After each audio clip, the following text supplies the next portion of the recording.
अब हम आते हैं इसके सेक्शन नंबर 26 के ऊपर। ये बोलते हैं that risk prima facie passes with the property. इसको हम रीड करते हैं पूरा। Unless otherwise agreed the goods remain at the sellers risk until the property therein is transferred to the buyer. But when the property therein is transferred to the buyer, the goods are at the buyer's risk. Suppose A और B के बीच में ये contract है कि जो A की chairs है ना, सपोज 100 चेयर्स हैं A की दुकान पे, 100 चेयर्स हैं, और उसमें से B बोलता है कि 50 चेयर्स मुझको चाहिए। अब यहाँ पे A और B के बीच में ये कॉन्ट्रैक्ट हुआ है कि जिस दिन B पूरे के पूरे पैसे दे देगा A को, उस दिन हम मान लेंगे कि प्रॉपर्टी जो है वो B को ट्रांसफर हो चुकी है। सपोज 20 जुलाई को B जो है पूरी की पूरी पेमेंट कर देता है। अब 20 जुलाई को ही हम मान लेंगे कि प्रॉपर्टी B को ट्रांसफर हो चुकी है। अब सपोज B ने बोला है कि पैसे तो अभी मैं पूरे दे रहा हूं, लेकिन मेरे को चेयर्स की डिलीवरी चाहिए 25 जुलाई को। ओके, B ऐसा बोलता है। अब इन दिस केस सपोज 24 जुलाई को बहुत बड़ा एक अर्थक्वेक आ जाता है और जो चेयर्स अभी एक ही दुकान में ही पड़ी थी, अभी बी को ट्रांसफर नहीं हुआ है, डिलीवरी अभी नहीं हुई है, अभी 24 जुलाई को चेयर्स जो हैं वो एक ही दुकान में पड़ी थी और अर्थक्वेक की वजह से वो डिस्ट्रॉय हो चुकी हैं चेयर्स। अब यहाँ पे लॉस कौन बेयर करेगा? In this case loss will be borne by B, because जिस दिन प्रॉपर्टी ट्रांसफर हो गई थी उसी दिन से उस प्रॉपर्टी की जो रिस्पॉन्सिबिलिटी है वो बायर की हो चुकी थी। अब यहाँ पे सेलर बिल्कुल भी बाउंड नहीं है। हाँ, लेकिन अगर सपोज 20 जुलाई से पहले ही ये अर्थक्वेक आ जाता, सपोज 18 जुलाई को आ जाता, इस केस में कौन रिस्पॉन्सिबल होता लॉस के लिए? In this case seller would have been responsible, because अभी प्रॉपर्टी ट्रांसफर तो हुई ही नहीं है। जब तक प्रॉपर्टी ट्रांसफर नहीं होगी तब तक सेलर उस प्रॉपर्टी का जो भी लॉस होगा, कुछ भी होगा उस प्रॉपर्टी को, उसके लिए सेलर रिस्पॉन्सिबल होगा। तो यही हमारा सेक्शन नंबर 26 बोलता है। इसका प्रोवाइजो भी पढ़ लेते हैं हम। Provided that where the delivery has been delayed through the fault of either buyer or seller, the goods are at the risk of the party in fault. तो यानी कि अगर डिलीवरी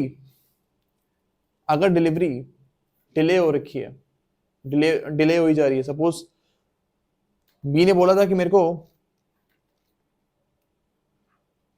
जो है 25 जुलाई को डिलीवरी चाहिए, लेकिन जो हमारे सेलर हैं वो डिले करी जा रहे हैं, वो 30 जुलाई तक भी डिलीवरी नहीं कर पाए हैं। अब सपोज 31 जुलाई को अर्थक्वेक आ जाता है। इन दिस केस कौन रिस्पॉन्सिबल होगा? यहाँ पे जो हमारे सेलर हैं वो रिस्पॉन्सिबल होंगे उस चेयर्स के लिए, बिकॉज उन्होंने 25 जुलाई को डिलीवरी करी ही नहीं, उनकी वजह से डिले हो रहा है। तो अब उस चेयर को जो भी कुछ होगा उसके लिए सेलर रिस्पॉन्सिबल होंगे हमारे। इसका नेक्स्ट भी प्रोवाइजो पढ़ते हैं।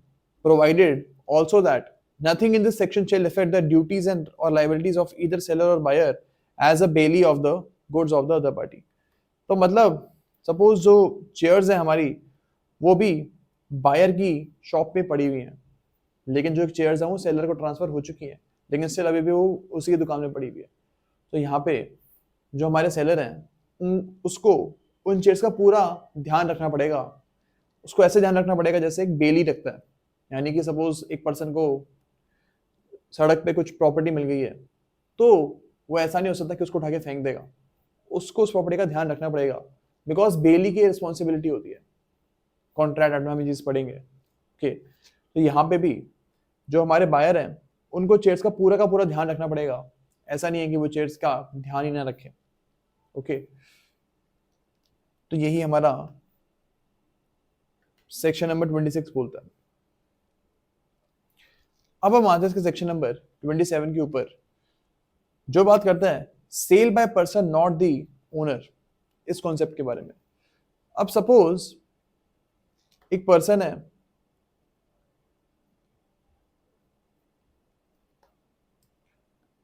एक पर्सन है हमारे ए, इनके घर में 50 चेयर्स पड़ी हुई थी, 50 चेयर्स इनके घर में पड़ी हुई थी। बी क्या आता है, बी एक दिन आता है ए के घर में और 50 चेयर्स चोरी करके लेके चले जाता है। अब यहाँ पे वो इन चेयर्स को बेच देता है सी को। ओके, वो सी को ये चेयर्स को बेच देता है। क्या ये सेल वैलिड होगी? This sale will not be valid because B के पास तो राइट ही नहीं था इन चेयर्स को बेचने का। और अगर सी इन प्रॉपर्टी को खरीद लेते हैं तो उनके पास कोई अच्छा टाइटल नहीं आएगा इन गुड्स का, यानी कि C will not be called the owner of these chairs because B के पास राइट ही नहीं था इनको बेचने का। ओके, लेकिन अगर इसका प्रोवाइजो आपको समझा देता हूं मैं यहीं पे। सपोज ए ने बी को अपनी गाड़ी दी हुई है, ए ने बी को गाड़ी दी हुई है because B is a car shop का एक ओनर है बी, और उसके पास लोग अपनी गाड़ी रख के जाते हैं ताकि लोग उसको दुकान में आए, गाड़ी को देखें और डिसाइड करें कि मेरे को ये गाड़ी चाहिए या फिर नहीं चाहिए। यहाँ पे ए ने बी को इस चीज का राइट नहीं दिया था कि वो इस गाड़ी को बेच भी सकता है। ए ने सिर्फ ये राइट दिया था कि कोई भी आएगा आपके दुकान में वो मेरी गाड़ी को खोल भी सकता है, देख सकता है आराम से, लेकिन जब इसकी सेल होगी तब वो काम मैं ही करूंगा। यहाँ पे बी क्या करता है, वो उस गाड़ी को बेच देता है। एक ग्राहक आता है उसको दुकान में और वो एक ही गाड़ी को बेच देता है। यहाँ पे क्या ये सेल वैलिड है या फिर नहीं है? सब वो सी को ये गाड़ी बेची है उसने, यहाँ पे ये सेल वैलिड है या फिर नहीं है? In this case this sale is valid because अगर एक एजेंट जिसके पास सिर्फ पोजेशन का राइट था, अगर वो प्रॉपर्टी को बेच भी देते हैं और अगर सी को इस चीज के बारे में नहीं पता था, सी को इस चीज के बारे में नहीं पता था कि ए इसका मालिक है, तो यहाँ पे C will get perfect ownership of that car. तो यही हमारा सेक्शन नंबर 27 बोलता है। इसको रीड भी कर लेते हैं हम। Subject to the provisions of this act and of any other law for the time being in force where goods are sold by a person who is not the owner thereof, वही थी वाला example जहां पे owner नहीं है वो, and who does not sell them under authority or with the consent of the owner, the buyer requires no better title to the goods than the seller had। तो जो बायर है हमारा उसके पास कोई बढ़िया टाइटल नहीं आएगा उन गुड्स का, बिकॉज सेलर के खुद के पास ही सही टाइटल नहीं था। Unless the owner of the goods is by his conduct precluded from denying the seller's authority to sell।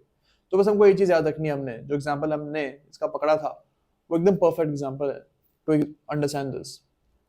इसका proviso, provided that where a mercantile agent is with the consent of the owner in possession of the goods or of documents of title to the goods, यानी कि हमारे example में जो agent है, यानी कि जो भी जिसका कार की दुकान है, वो उसके पास कार की पोजेशन है लेकिन he does not have the ownership rights of that car। Okay, any sale made by him when acting in ordinary course of business of a mercantile agent shall be valid as if he were expressly authorized by the owner। तो यही चीज हमको इसमें समझनी है, लेकिन इसमें good faith का एंगल भी गिवन है, यानी कि सपोज अगर सी गुड फेथ में इस गाड़ी को नहीं लेता है, उसको पता है कि ये गाड़ी एक ही है, स्टिल वो बी से इसको खरीद लेता है, in that case C will not get the perfect rights over this car. अब हम आते हैं इसके सेक्शन नंबर 28 के ऊपर। इसका हम एग्जाम्पल से समझते हैं। सपोज ए और बी ने गाड़ी खरीदी थी, वो जॉइंट ओनर्स थे गाड़ी के, सपोज थार इन्होंने खरीदी है। अब 6 महीने ये गाड़ी ए के पास रहती थी और 6 महीने ये बी के पास रहती थी। ओके, अब क्या होता है यहाँ पे, बी के पास जब गाड़ी आई तब उसने इस गाड़ी को बेच दिया टू सी। अब यहाँ पे बी के पास राइट नहीं था बिकॉज उसको पहले ए से पूछना चाहिए था, यहाँ पे उसी के बाद उसको गाड़ी बेचनी चाहिए थी, बट स्टिल उसने गाड़ी को बेच दिया सी को। क्या ये सेल वैलिड है? ये सेल वैलिड होगी अगर सी को इस चीज के बारे में नहीं पता था कि बी के पास राइट नहीं है इस गाड़ी को बेचने का विदाउट कंसल्टिंग ए। अगर सी को इस चीज के बारे में नहीं पता था तो फिर जो ये गाड़ी बिकी है सी को, it will be perfectly valid. Okay, तो जॉइंट को owners of property can actually sell that और वो सेल वैलिड होगी। ओके, अब हम आते हैं इसके सेक्शन नंबर 29 के ऊपर। ये बोलते हैं sale by person in possession under voidable contract. इसका भी हम एग्जांपल समझते हैं, बहुत इजी सा है। सपोज ए ने बी से एक प्रॉपर्टी परचेज करी है, लेकिन उसने बी से प्रॉपर्टी तब परचेज करी थी जब उसने बी के ऊपर बहुत ज्यादा फोर्स लगाया, कुवर्जन किया, एंड कुवर्जन करके उसने बी की कार जो है वो खरीद ली ए ने। अब ये कॉन्ट्रैक्ट जो है this is voidable under Indian contract act section number 19 आप देखोगे तो ये कॉन्ट्रैक्ट जो है वो वॉइडेबल है, यानी अगर बी चाहे तो वो कोर्ट में अप्लाई कर सकता है और बोल सकता है कि ये कॉन्ट्रैक्ट जो है गाड़ी बेचने का, इसको मेरे को वॉइड डिक्लेयर करवाना है।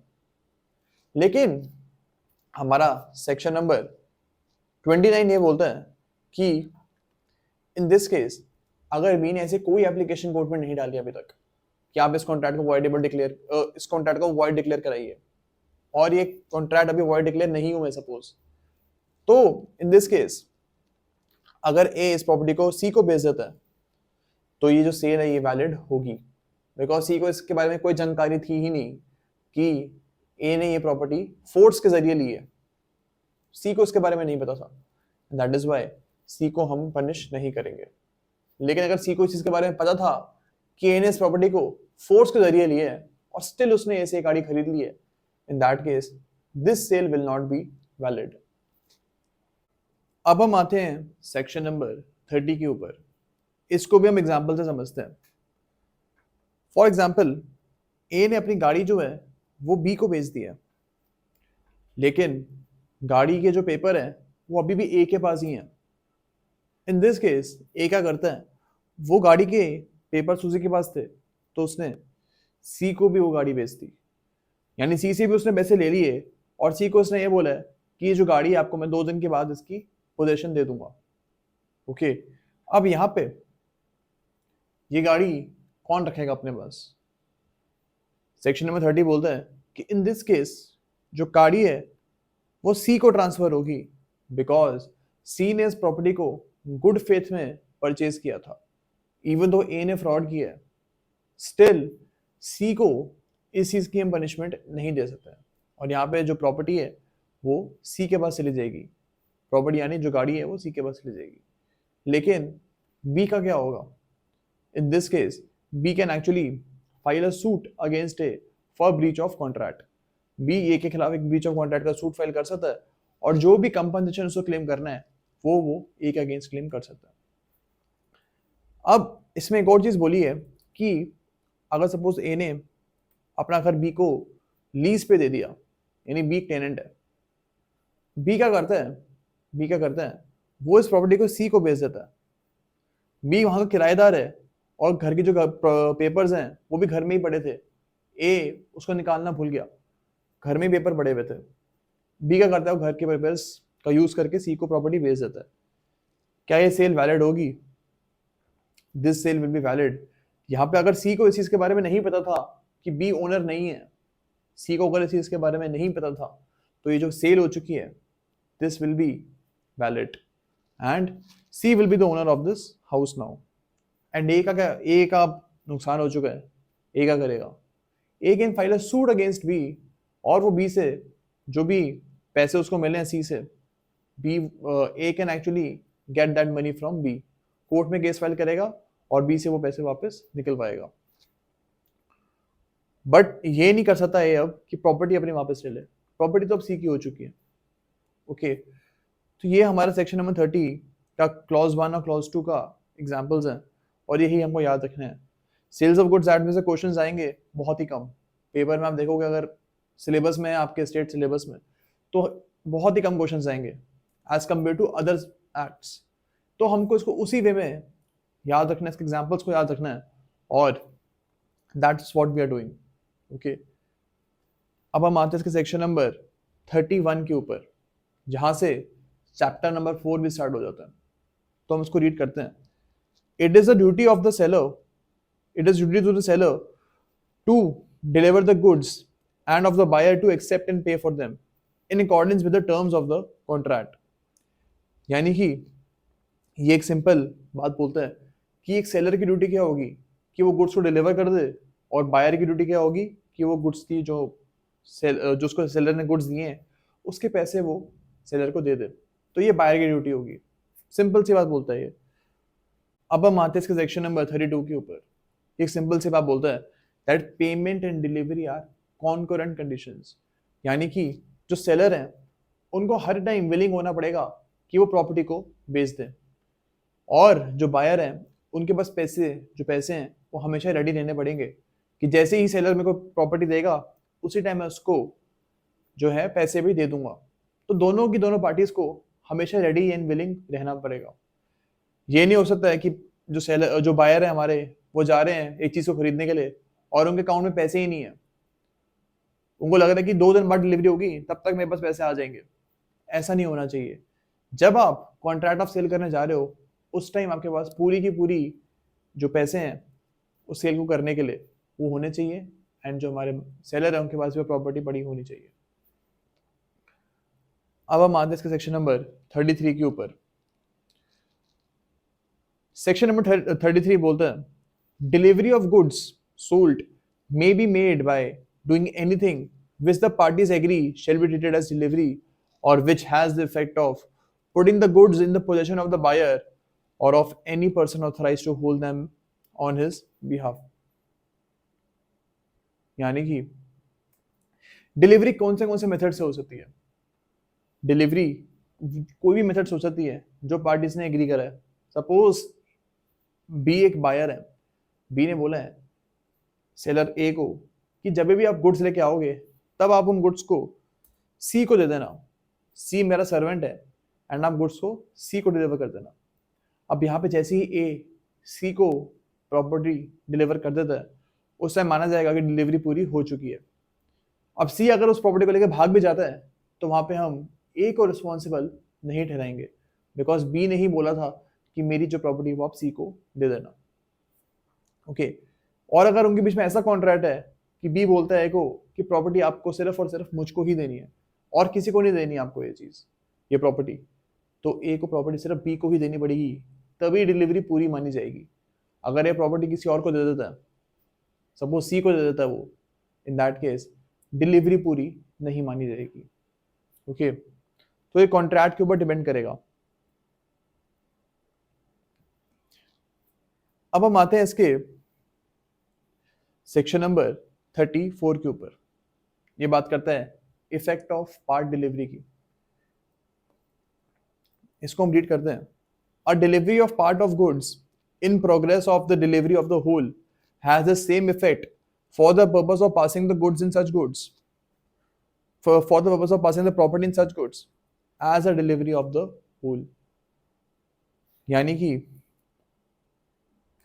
अगर आप पार्ट डिलीवरी भी कर रहे हो ना, सपोज ए ने बी को सिर्फ कंप्यूटर का सीपीयू डिलीवर किया और ये उसको बोलता है कि जो स्क्रीन वगैरह है वो आपको मैं कल डिलीवर करूंगा। अगर बी ने सीपीयू एक्सेप्ट कर लिया तो ये माना जाएगा कि डिलीवरी पूरी हो चुकी है और जो प्रॉपर्टी है वो बी को ट्रांसफर हो चुकी है, ये माना जाएगा। बिकॉज अगर आप पार्ट डिलीवरी भी करते हो और अगर जो बायर है उसको एक्सेप्ट कर लेता है तो ये माना जाएगा कि होल डिलीवरी हो चुकी है। यही हमारा सेक्शन नंबर 34 बोलता है। इसको दोबारा रीड करते हैं हम। A delivery of part of goods in progress of the delivery of the whole has the same effect for the purpose of passing the property in such goods as a delivery of the whole. तो A ने ये चीज specifically B को बोली है कि कल मैं आपको बाकी का जो स्क्रीन वगैरह है वो कल दे दूंगा। अगर ए ने चीज नहीं बोली होती तो जो ऐसा नहीं माना जाता कि प्रॉपर्टी बी को ट्रांसफर हो चुकी है, लेकिन अगर इन्हें चीज बोल दी है देन हम मान लेंगे कि now B is the owner of the CPU और आगे जाके जो स्क्रीन आएगी वो भी अब बी को ट्रांसफर उसी दिन हो चुकी है जिस दिन सीपीयू ट्रांसफर हुआ था। ओके, तो यही हमारा इसका फर्स्ट पैरा बोलता है। अब हम आते हैं आगे बढ़ते हैं इसका। But a delivery of a part of goods with an intention of severing it from the whole does not operate as a delivery of the remainder। अब सपोज बी यहाँ पे बोलता है कि नहीं, मुझे पूरे का पूरा कंप्यूटर आप एक ही दिन को दे देना। अब यहाँ पे डिलीवरी के दिन वही जो डिलीवरी की डेट है वो वही होगी जब पूरे का पूरा कंप्यूटर डिलीवर हो जाएगा। तो बी को ये चीज एक को स्पेसिफिकली बोलनी पड़ेगी। ओके, तो यही हमारा सेक्शन नंबर 34 बोलता है। अब हम आते सेक्शन नंबर 35 के ऊपर। Apart from any express contract the seller of goods is not bound to deliver them until the buyer applies for delivery. अब सपोज ए ने बी से एक फर्नीचर परचेज कर लिया, बी के दुकान से फर्नीचर परचेज कर लिया और बस परचेज कर लिया और उसने आगे जाके कोई कार्रवाई नहीं करी है। अब यहाँ पे बी को ये फर्नीचर एक घर में भेजने की कोई जरूरत नहीं है जब तक ए नहीं बी को बोलता है कि इस फर्नीचर को कहाँ भेजना है, कैसे भेजना है। तो ए की रिस्पॉन्सिबिलिटी बनती है, यानी जो बायर है, बायर की रिस्पॉन्सिबिलिटी बनेगी कि वो सेलर को परचेज करे और अपना फर्नीचर मांगे। ओके, तो यही रूल हमारा सेक्शन नंबर 35 बोलता है। अब हम आते हैं सेक्शन नंबर 36 के ऊपर। ये बात करते हैं रूल्स एज टू डिलीवरी के बारे में, यानी कि अगर बायर और सेलर ने एक कॉन्ट्रैक्ट किए टू सेल अ कार, यहाँ पे ए जो है हमारे बायर हैं and B is the seller. अब यहाँ पे क्या होता है कि इनके कॉन्ट्रैक्ट में जी स्पेसिफिकली मेंशन्ड है कि जो सेलर है ना वो बायर को गाड़ी भिजवाएंगे, यानी कि बायर के घर में गाड़ी भिजवाएंगे सेलर हमारे भी। तो यहाँ पे अगर कॉन्ट्रैक्ट चीज स्पेसिफिकली मेंशन करता है तो फिर सेलर की ही रिस्पॉन्सिबिलिटी बनेगी बायर को गुड्स भिजवाने के लिए। लेकिन अगर ऐसा इनके बीच में कोई कॉन्ट्रैक्ट नहीं था कि कौन गुड्स को भेजेगा या कौन गुड्स को कलेक्ट करेगा, ऐसा कोई कॉन्ट्रैक्ट नहीं था, तो इस केस में जहां पे सेलर की दुकान है ना वहीं से पोजीशन भी ली जाएगी। सपोज इनका जो कार का शोरूम है ये पीतमपुरा में है, तो पीतमपुरा में ही जहां इनकी दुकान है वहीं से आपको जो हमारे सेलर हैं, जो हमारे बायर हैं, उनको सेलर की दुकान में आके ही गाड़ी को खरीदना पड़ेगा। ओके, तो यही चीज हमारा सेक्शन 36 बोलता है, क्लॉज 1। अब क्लॉज 2 पे आते हैं हम। Where under the contract of sale the seller is bound to send the goods to the buyer but no time for sending them is fixed, the seller is bound to send them within a reasonable time. तो अगर ऐसा contract में लिखा है कि seller ही भेजेगा buyer को goods, तो और कोई टाइम फिक्स नहीं है कि कितने टाइम के अंदर अंदर सेलर भेजेगा, तो फिर रीजनेबल टाइम के अंदर अंदर सेलर को ये गुड्स को भेजना पड़ेगा। Okay, where the goods at the time of sale are in possession of a third person, there is no delivery to the seller. There is no delivery by the seller to buyer unless and until such third person acknowledges to the buyer that he holds the goods on his behalf. Suppose A एक buyer है, B एक seller है।